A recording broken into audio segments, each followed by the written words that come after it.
Hello everyone, today we will talk about how to fix or how to solve the problem of not uploading on Snapchat. To know how to fix or how to solve the problem of not uploading on Snapchat, you should just go to settings. In the first, you can go to the window of apps and you can search about the application of Snapchat. Then you can click on first stop and you can click OK. After that, you'll enter to the window of storage. Here you can click clear cache, don't click clear data because that can cause you errors or can delete your account.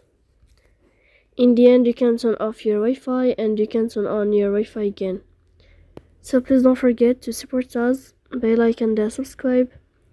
See you next time in another video, and thank you for your attention and your watching.